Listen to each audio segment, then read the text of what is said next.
lastly, the Houthis, how should we treat them? As a much bigger threat. So as you know, we tried already some bombing, some airstrikes recently, a US-Houthi bilateral ceasefire, but neither deterrence nor appeasement has worked. And the West is kind of falling asleep again right now. But we need to understand that it enables our geoeconomic rivals to, it's now part of a wider geoeconomic contest. The Houthi are enabling Russia, China, Iran, and even Qatar. So you and Stavridis are on the same page, the former Supreme NATO commander. What is your prescription on an oil policy side to take on the Houthis is a real risk to the West?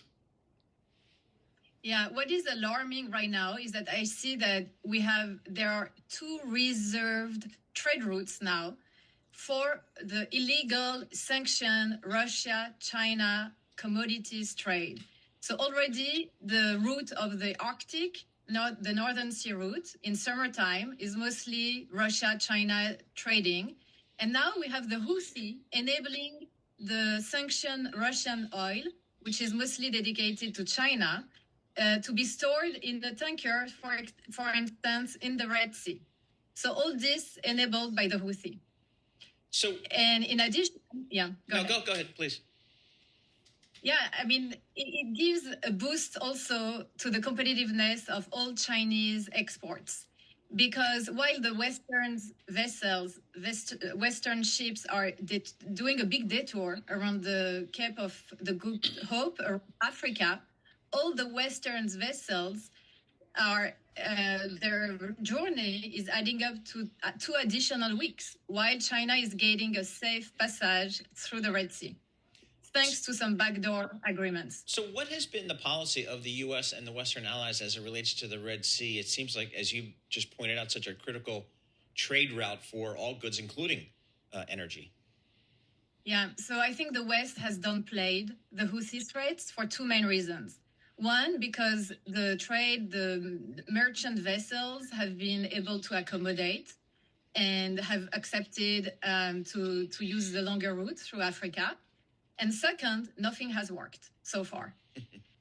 So we are at a point where I think we need to take notice that major rivals are big beneficiaries of the fact that the West now is being basically excluded from these major trade routes.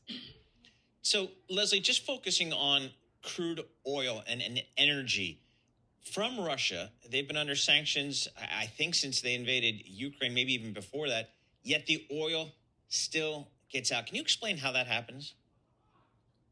Yeah. So Russia has built a huge fleet of shadow vessels. And now we have some technology, open source intelligence, satellite imagery that are showing that after changing several names, changing insurance companies, some are even not insured anymore. They have kind of built a whole system of opaque companies that are enabling this trade. And as you heard recently with the trade discussions between India and the U.S., now the U.S. government is putting a lot of pressures on India not to take any more this Russian oil. Leslie, so I think Leslie, thank you so much. A little bit of difficult audio connection. Leslie.